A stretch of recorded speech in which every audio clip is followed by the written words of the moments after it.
A very warm good afternoon, dear attendees. Today we all are gathered virtually to attend webinar organized by Parul Institute of Nursing, Faculty of Nursing, as a conjugate of Parul University webinar series. Today's webinar is on the topic Women and Mental Health, which will be dealt and which will be delivered by our speaker, Dr. Shreya Chaudhary, Madam, Assistant Professor from Department of Psychology, Modi University of Science and Technology, Sikar, Rajasthan. Talking about Shreya Madam's profile, Madam has completed her BA, Department of Yogic Science from Yoga, Psychology and Tourism in 2013. Madam has completed her MA from Department of Clinical Psychology in 2015. Madam has defended her PhD in 2020, and right now she's working as an assistant professor in Department of Psychology from Modi University. Talking about Madam's research profile, Madam has several publications and paper presentations in her research credit. Madam has also attended various workshops and has completed short-term courses to strengthen her profile as well. Madam has received UGC SVSGC fellowship during PhD, and she has also received Rashtra Stariya Samaj Ratan Award on World Human Rights Day, awarded by Indian Institute of Human Rights in collaboration with SGT, Socio-Educational Research Foundation. Ma'am, we are heartily, our heart is filled with gratitude that you have accepted our invitation, and on behalf of Parul University, Parul Institute of Nursing, we welcome you, madam. And also, before starting the webinar, I would like to share some agenda of today's webinar and some housekeeping instructions. So today's webinar agenda is to address the women mental health, the issues and the challenges which is faced by the women of different age groups, and what are the possible solutions, what are the action steps that can be taken to foster the mental health. Talking about the other part and other aspects of a webinar, the webinar will last for approximately 45 minutes. And at the end of the session, we would take up some questions which can be mailed to me at betty.koshi59136 at paruluniversity.ac.in. I repeat, the questions can be mailed to me at betty.koshi59136 at paruluniversity.ac.in. Due to time constraints, due to limited time, first 2 or 3 questions will be raised, and other questions will be sent to the speaker, and we will get back to you with those answers.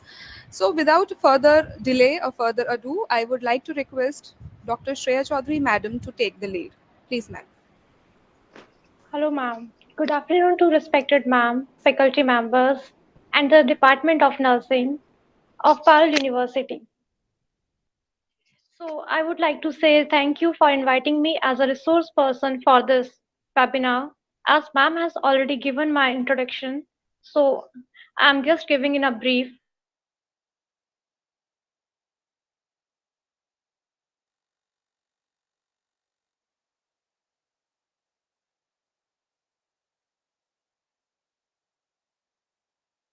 That I am Dr. Shreya Chaudhary and I am an assistant professor of psychology at Modi University of Science and Technology. Time on it, I would like to start with it. Ma'am, may I start? Yes, madam. Hello, ma'am. May I Yes, start it? ma'am. Yes, ma'am. Yes, ma'am. Okay, ma'am. So okay, ma'am. I'm sharing my screen.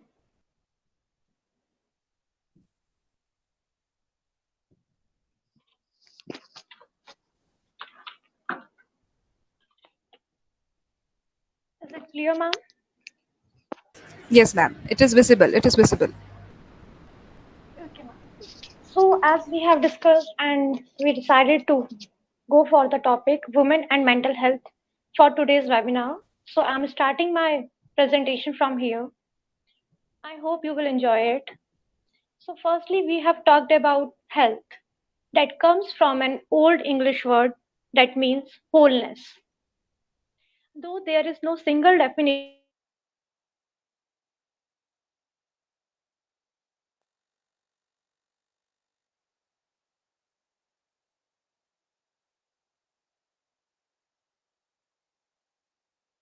of wholeness, mental, and social well-being, and not merely an absence of disease or infirmity.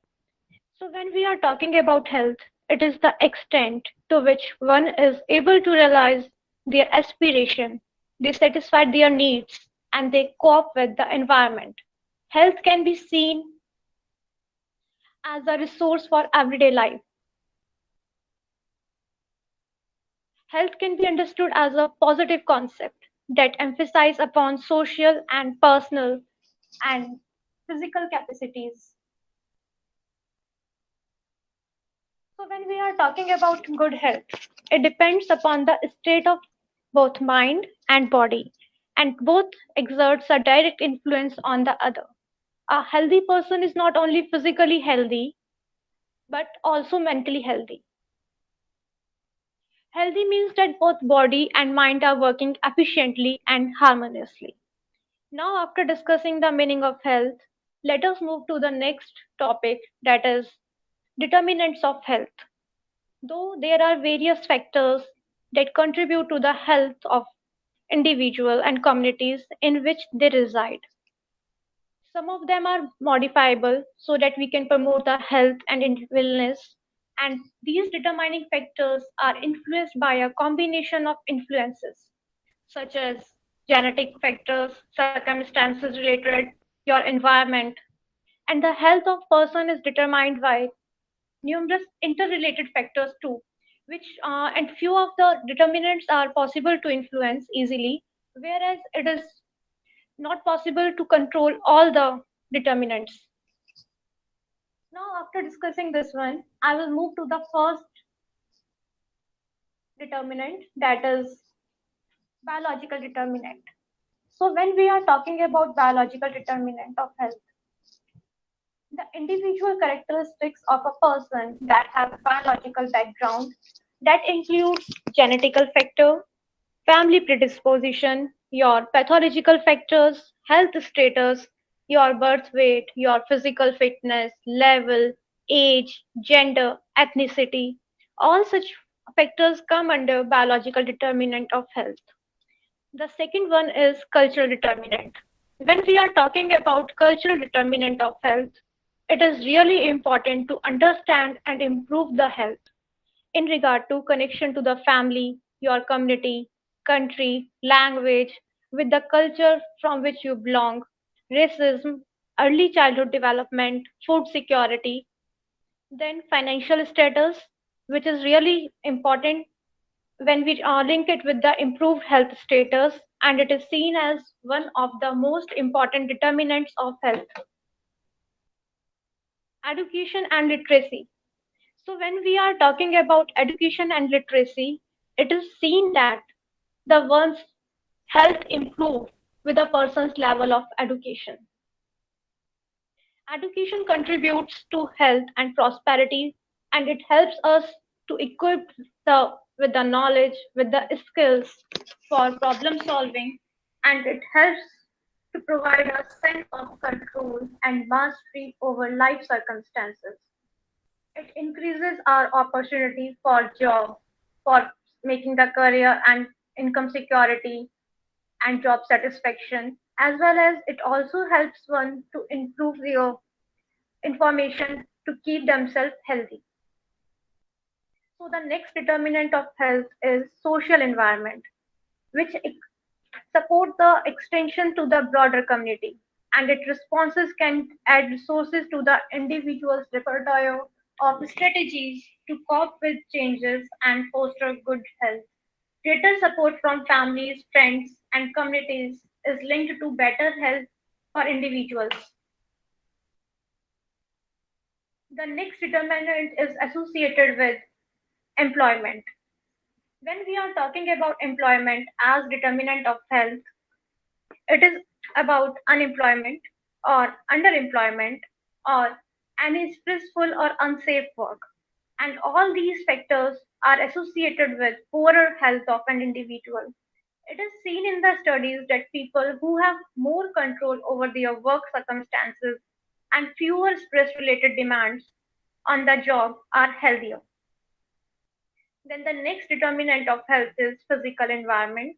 And under physical environment, all those factors that are related with housing, air quality, water quality, safe accommodation, transport facility, all such contributes towards health in a significant manner. Then the next one is health services. So when we are talking about health services, access and use of service that promote health and prevent disease, it influences the health of an individual. Simple measures like your protecting the water supplies can bring the greatest impact on overall health of an individual. Now, after discussing the determinants, let us move to dimensions of health. As we all know that health is multidimensional in nature, and most of the health educators are agree with this statement. So the change in one dimension surely affect the other dimension. The dimensions of health are overlapping and interacting. So the dimensions of health are physical dimension, mental dimension, social dimension, spiritual dimension, and vocational dimension. Now I'll start with physical dimension of health. So when we are talking about physical health, in its simplest form, we can understand it as an efficient functioning of the body. It can be associated with the way how our body functions, and it is related to one's body structure, their physiology. So we can understand physical health as the state of physical well-being in which an individual is mechanically fit to perform their daily life, their daily activities, their duties without getting any problem and is void of ailments of body like your disease, any obesity issue, immune deficiency. So we can understand physical health as the normal functioning of organs and system of body that results in harmony functioning of the body. Now we will talk few about the few signs of physical health. And physical health can be easily indicated by complexion, skin, bright eyes, not too much fat, and even not too much thin, good appetite, sound sleep, and smooth body movement. Now we will talk about the social health. So when we are talking about social health, it refers to the well-being which is associated with the ability to build and maintain harmonious and satisfying relationships. It is the quality of one's relationship with their family, their friends, neighbor, and overall community. So we can understand social health that it is associated with socializing with other individuals with the ability to build and maintain harmonious and satisfying relationships. We can define social health as the quality and quantity of individuals' interpersonal ties and the extent of involvement with the community.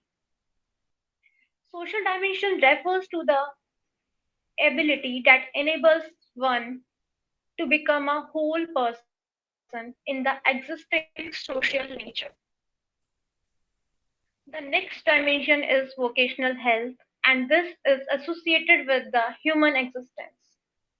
It is associated with what we perceive as success, and the importance is exposed when individuals suddenly lost their job. We can correlate the vocation with job, job satisfaction, career ambition, personal performance, choice of the profession, and we can analyze the vocational dimension of health by assessing the satisfaction level at job, the facilities that are attached with the job, and the behavior of the manager, the behavior of the management, behavior of administrator and colleagues. The next dimension is spiritual health. And when we talk about spiritual health, it refers to that part of the individual which reaches out and strives for meaning and purpose in life. It consists of life according to ethics, moral principles, values. It is affected by various factors such as culture, crisis, previous experience, any traumatic experience, and it includes a concern for others, sense for meaning, and enjoyment in life. So we can understand spiritual health as it is about the commitment to purpose and sense of relatedness. Now, the last dimension, as mentioned in this presentation, is mental health. So, today's webinar is focusing on mental health only, which is one of the most important dimension of health. So, we will talk about mental health now, and mental health can be understood as a state of balance between the individual and the surrounding world. It is a state of harmony between oneself and others. We can understand mental health as a coexistence between reality of one person with others and of environment. So World Health Organization has defined mental health, and they have stated that mental health is a state of well-being in which every individual realize their own potential. They can cope with the normal stresses of the life. They can work productively and fruitfully and is able to make a contribution to their own community. It is a state of relatively good adjustment, feeling of well being, and actualization of one's potentials. So, when we are talking about mental health, it is a basic factor that contributes to the maintenance of physical health and social effectiveness. So, if a person is well adjusted in the society, he has good physical health and desirable social and moral values. So, it is must that their mental health is good. And good mental health is indicated in such person as they are seen as happy, healthy, hopeful, they have harmonious personality. So we can know now that mental health is not about the mental disorders. That if there is lack of mental disorders, then one is mental healthy. No, it talks about emotional, psychological, social well-being. It affects how we think, how we feel, how we cope with the life stresses. It helps us to determine that how we are handling the stress, how we are related to others, how we are making the choices. Now we will talk about features of mental health. So when we are talking about features of mental health, it is a positive state, and it is not only about the absence of any mental disorder. Mental health is a dynamic concept. Good physical health is really important to achieve an optimum level of mental health.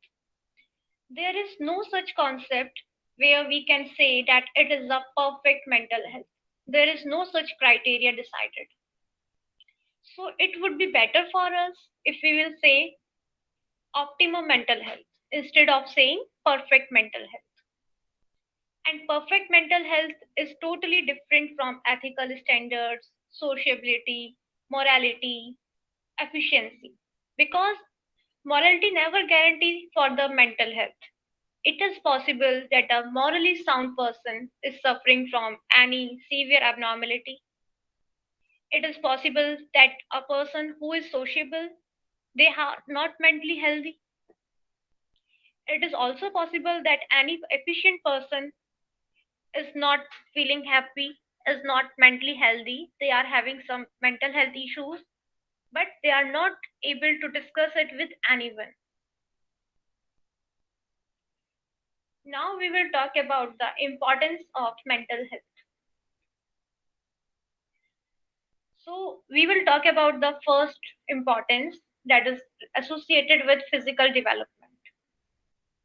So when we are talking about physical development in regard to importance of mental health is a basic factor which contributes to the maintenance of physical health, and it helps the person in developing good physical health.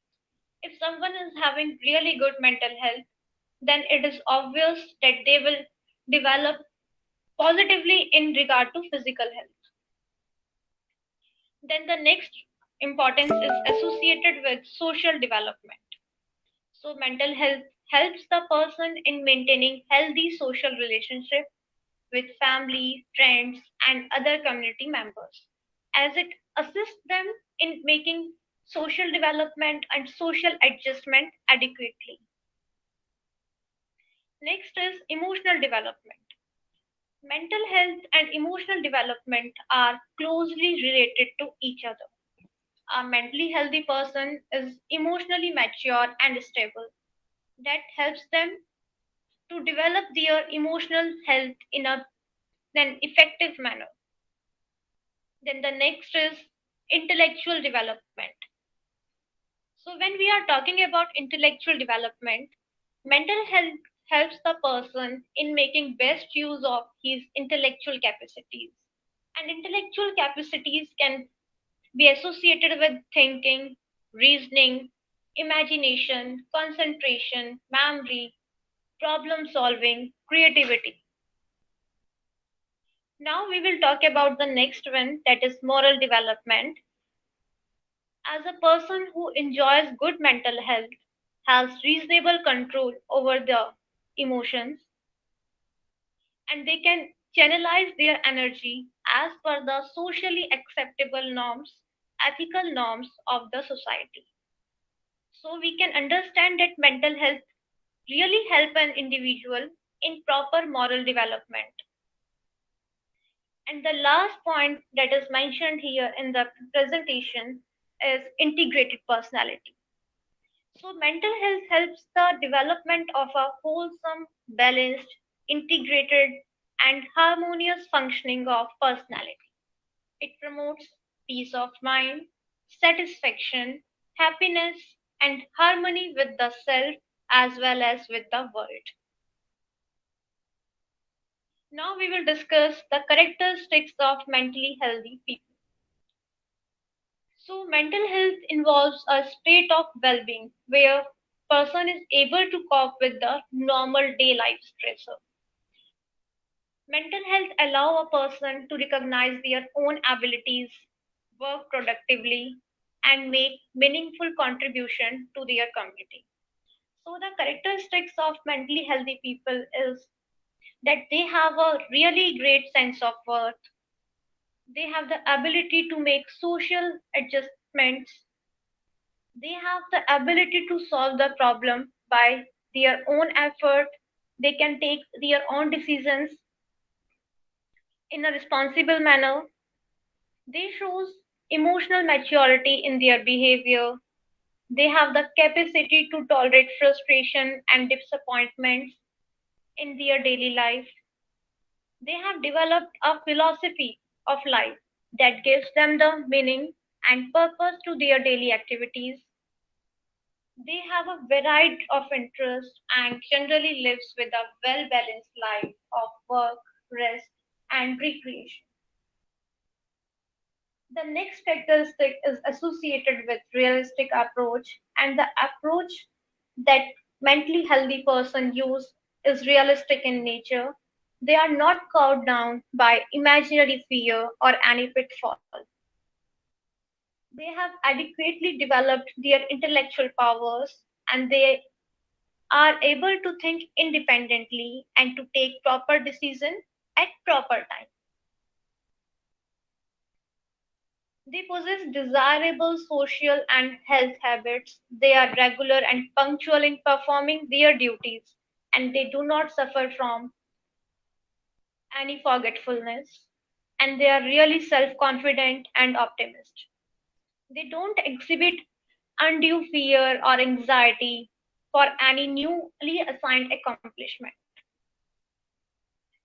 So these were the few characteristics of mentally healthy people that we have just discussed. Now we will move towards mental health global picture. So the first is associated with National Mental Health Survey, which was done in year 2016, and it reports that Approximately 150 million citizens of our country need care and support for their mental health well-being. Whereas WHO report estimates that approximately 35 and 50% of people with severe mental health problems belongs to developed countries, whereas 76 to 85% belongs to developing country, and they are not receiving any kind of treatment to treat their mental health issues.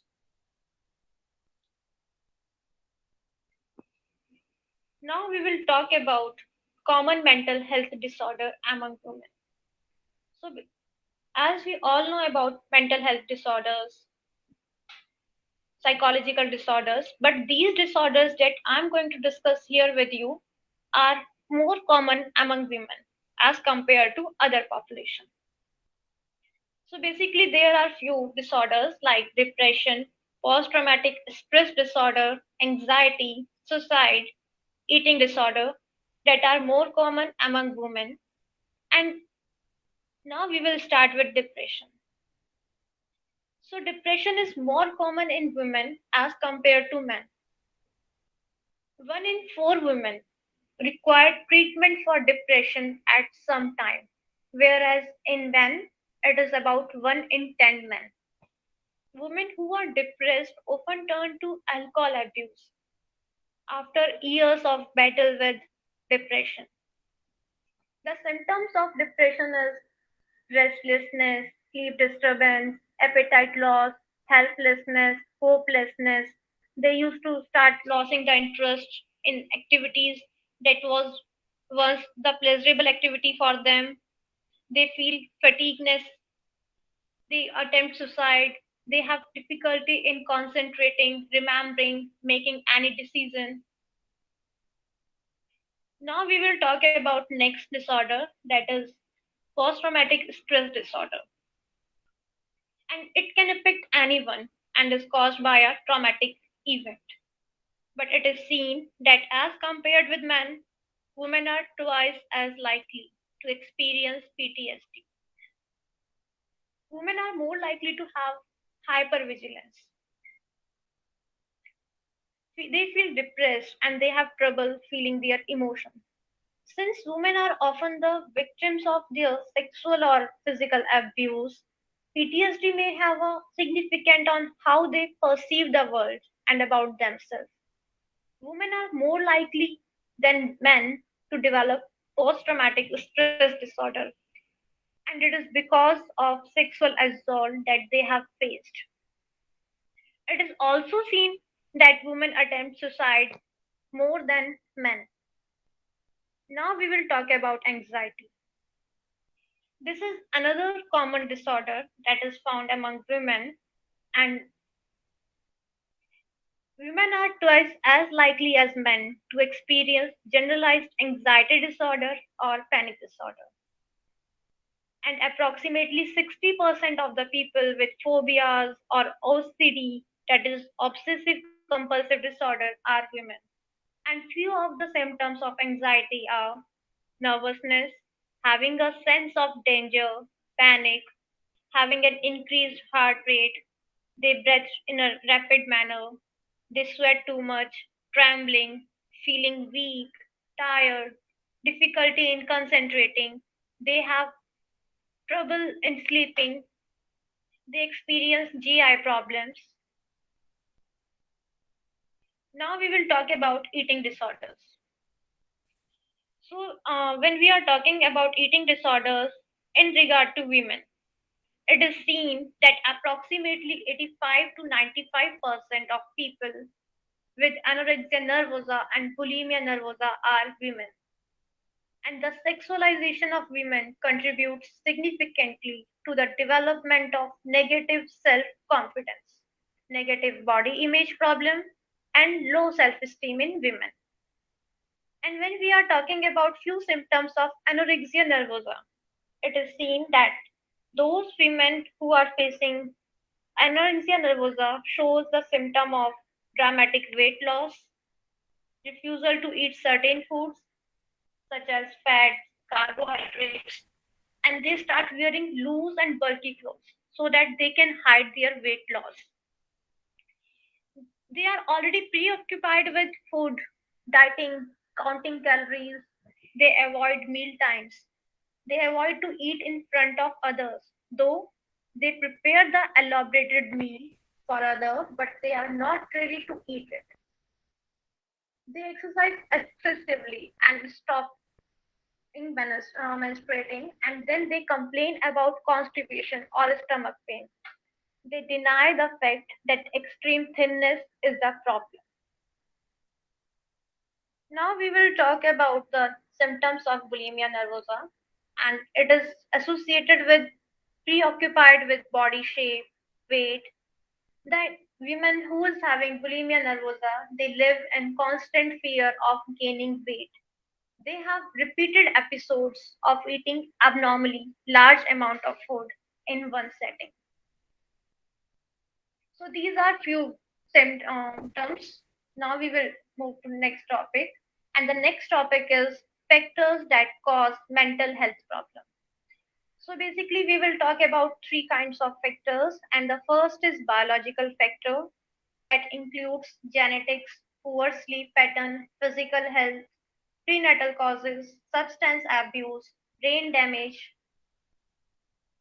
psychological factor that is stress, marital problem, maternal separation, abnormal parent-child relationship, social factor like poverty, gender, race, housing condition, environmental factors, abuse, trauma, unemployment or underemployment or not getting enough salary, and the disability of child. These are under social factors that we study when we are talking about mental health. And from this topic, we will start with women and mental health, which is the major topic for today's webinar. So, when we are talking about women and mental health, though women represent 48% of the Indian population and they are the pillar of the family, yet their mental health is a neglected area. They don't uh, they not only have a higher risk of developing psychiatric disorder, but their access to treatment is also undermined by their subordinate position in a patriarchal society. And mental health poses unique challenges for them.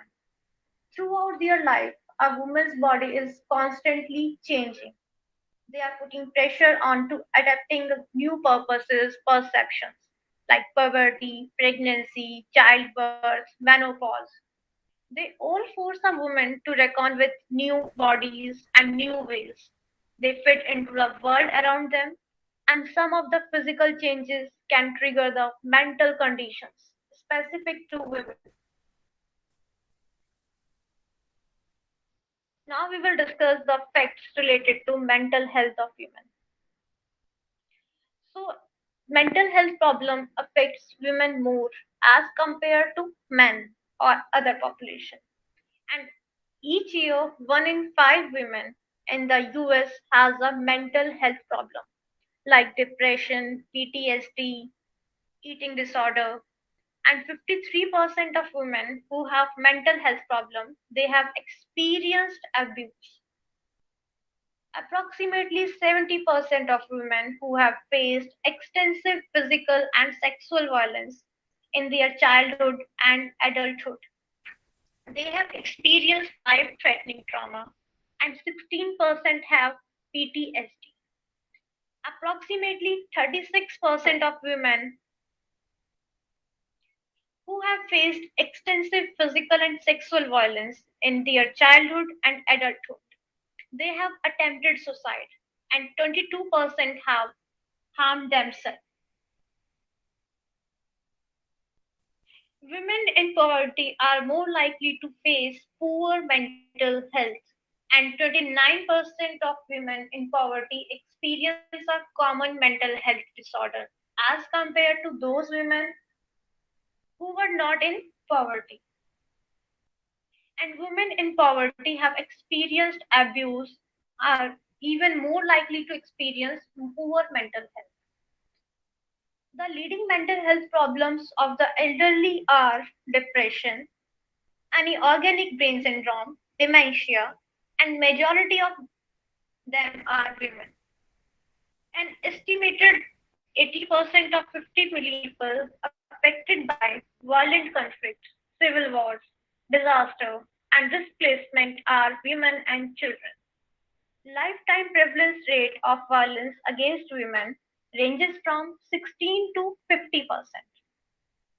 At least 1 in 5 women suffers rape or attempted rape in their lifetime.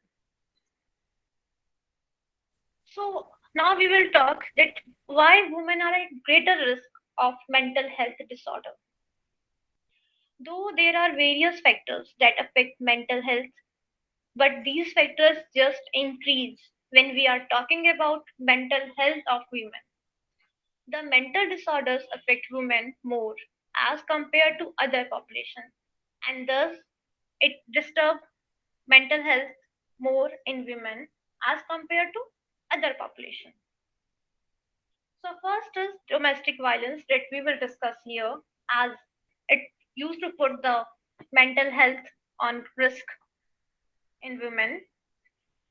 And domestic violence can be broadly defined as any behavior that is violent, that is abusive or threatening in nature among adults who are relatives or partners. Domestic violence is kind of violation of major human right and public health problem that can impact the physical and mental health related issues and shows adverse effects. Next is sexual violence, and it is a more common wide problem among women, and these are done by women's intimate partner or friend or family member or someone other than partner or any stranger. And sexual violence poses physical risk as well as mental health issues that include substance abuse disorder, PTSD, anxiety disorder, depression, eating disorder, sleeping disorder, suicidal ideation. It affects more than 50% of women across the globe, and it has a significant impact on their health and well being. So, poor mental health can be associated with risky sexual behavior, substance abuse, through impaired judgment, decision making, that can show a dramatic consequence on reproductive health.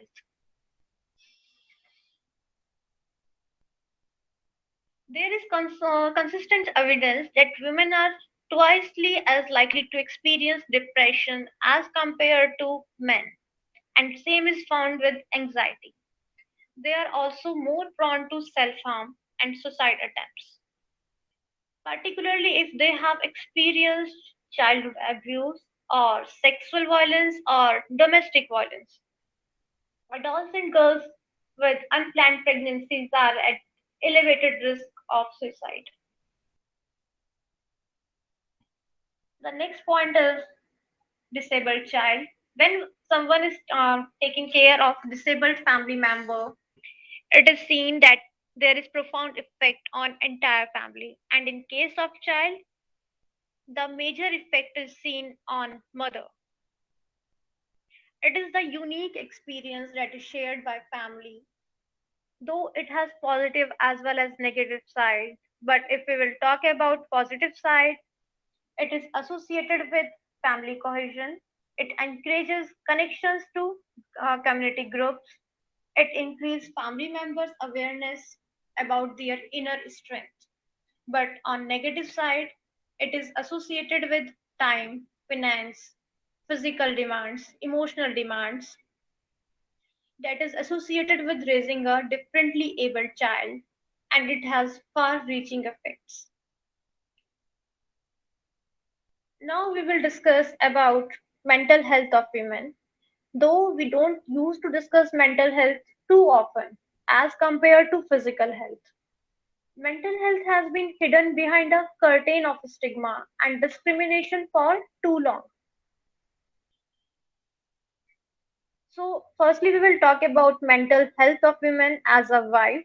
then as a mother, then as a mother of differently abled child. Mental health of women as wives.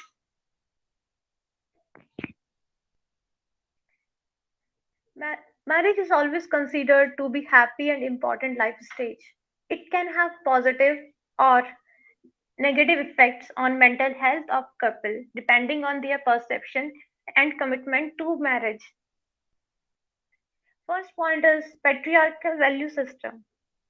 As couple progress in their marital relation, the extent of understanding and adjustment to each other and their families determine their satisfaction and happiness to a great extent. In the Indian context, marriages involve the major role of social system. So it is more challenging to keep the things balanced in such a state, and it becomes extremely difficult for a wife to fulfill her duties as expected by her patriarchal society from her, and the expected duties overburden the female and negatively impact the mental health. A lack of adequate domestic and emotional support can have consequences on women's mental health. Now we will talk about secondary status of women and its impact on their mental health. The status of women in the family and society has always been as secondary that brings inequality in marital relationship and affect mental health negatively. Mental health of women as a mother, and it is seen the burden of the round the clock responsibilities of being a mother and emotional responsibilities of raising child is damaging women's mental health because during pregnancy and after the birth of a child, women are at high risk of experiencing mental health problems. This period is also that time when a range of mental health conditions that a woman may have previously experienced it can be returned or even worsen. And low mood, anxiety, depression are common mental health problems that occur during pregnancy and year after childbirth. And the pain these conditions cause women the negative impact on their health and well-being. Women as mother of differently abled child. Though the birth of a child always brings happiness and joys at its peak, the emotional changes are visible from the time with the commencement of the PCR, that is parent child relationship. Still, it turns in a stressful experience for a family. It is a kind of nightmare that a family perceives with the birth of a differently abled child and seeing child struggling more than others for their daily activities or to see them being dependent on others and grow differently. Confusion, panic, shock, disbelief. These are the normal reactions that a mother or a father will give when they got the news that they have a different label. The imagination world of a mother suddenly collapses with the news of having differently abled child, and the feeling of despair surrounds her, and she has thoughts like the child will never be able to become independent. They won't spend their life like a normally developing child. And mother as a primary caretaker can't leave her kid away from herself even for an hour. She suffers from the stigma about the condition and isolation, as she doesn't find it easy to take her child outside her home because sometimes because of shame, sometimes because of discomfort, and it results in isolation of mother from her social life, and that will increase her frustration, and all such strong emotional issues will obviously impact the mental health of mother. Now we will talk about mental health of mother with differently abled child. Though caring can be can have a positive and negative impact, but The parental responsibility of caring for a child with a disability has the potential to result in depression, social isolation, and other physical and mental health problems. The mothers of differently abled child are more vulnerable to develop mental health issues because they have to struggle with the intensity of the day-to-day care requirements for the family. The struggles to find services for their child and family, social isolation, financial concern, difficulty in maintaining employment, and mother being a primary caretaker bears the greatest burden associated with child care that could result in experiencing a range of psychological health problems and physical health problems. So this was the brief discussion with you people regarding mental health of women.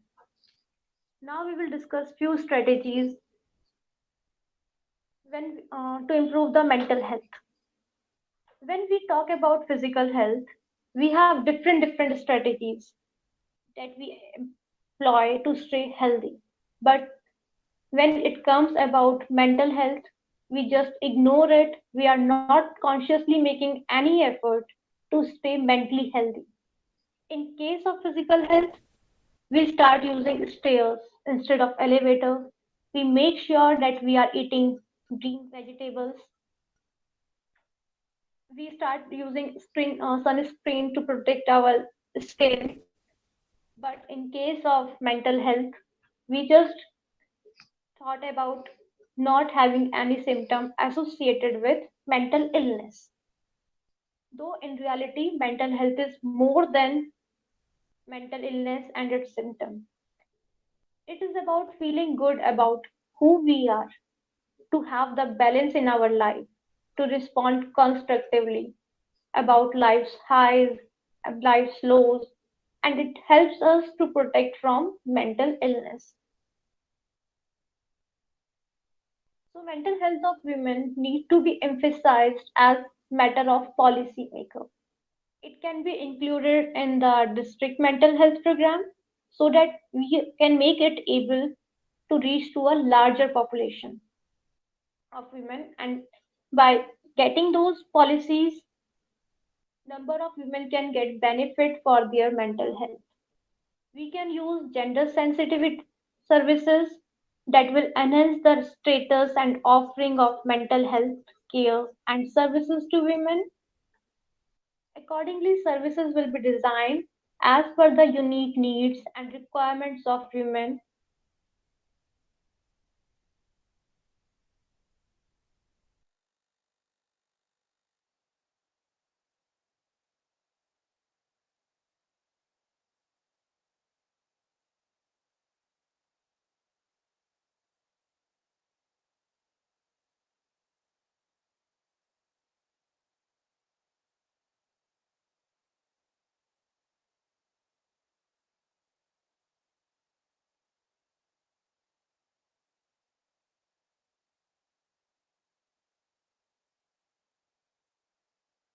Working in different roles.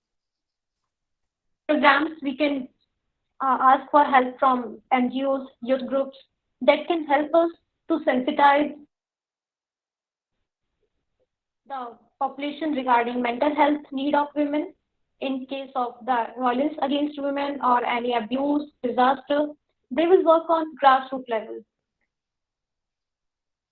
Primary health care, as it is an important setting where we can easily address women and men regarding women's mental health, as it provides us the opportunity to provide comprehensive and holistic care for carrying out prevention and health promotion activities.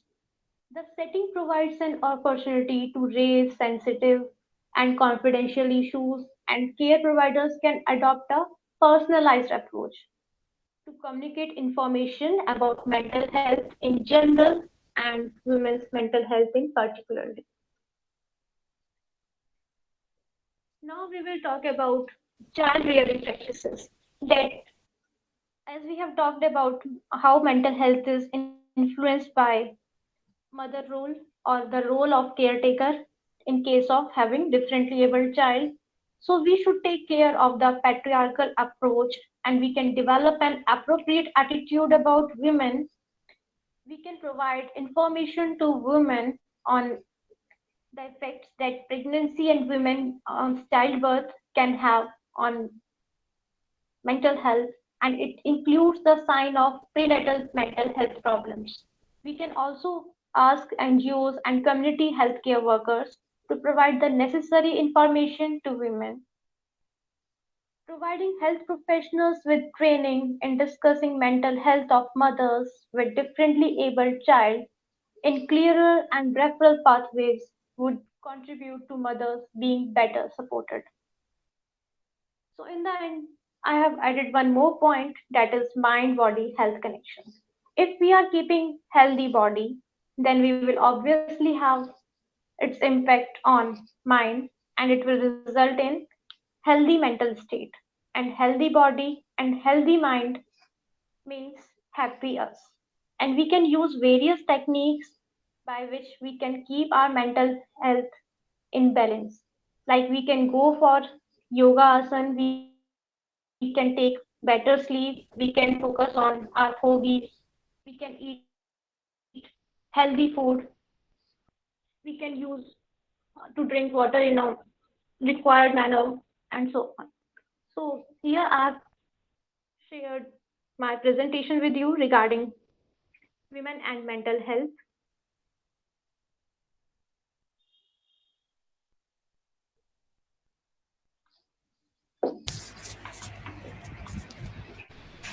Thank you, madam, for such a wonderful explanation. I think your virtual presence here has definitely enriched our session. Uh, Ma'am, moving on to the question answer segment. Shall we move on to the Yes, question ma'am. answer segment then? Yes, ma'am. Ma'am, the first question that I wanted to ask is women, in compared to men, are less likely the ones who seek medical help or seek mental help, seek professional help, even when they are aware of the symptoms of mental illness, they have the symptoms of mental illness.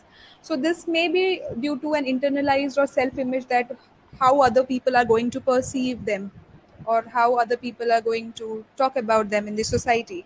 So, how can we destigmatize the whole aspect or the whole scenario? How can we destigmatize it?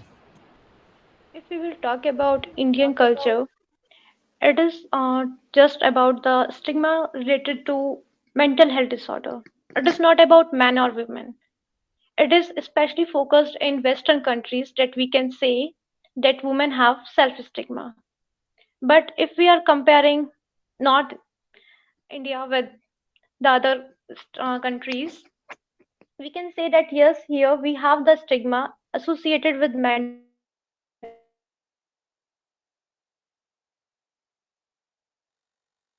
stigmatization. So we can create awareness programs by which we can make women aware that how can any psychologist, any counselor can help them to know about their mental health, and we can help them to develop their mental health in a positive manner. Ma'am, moving on to the second question. The second question is what lessons we have learned as a general public or as a Indian citizen. What lessons have we learned and what lessons this pandemic has taught in context to women mental health? You are asking about pandemic and Ma'am, what lessons have this pandemic taught related to women mental health? Like we know and we have heard the news about the violence going on, about the women's, who are completely in the lockdown period, and they are the rate, the incidences of violence, and the victims are more, in compared to the pre-pandemic. So, what lessons have we learned in this pandemic in context to the women mental health?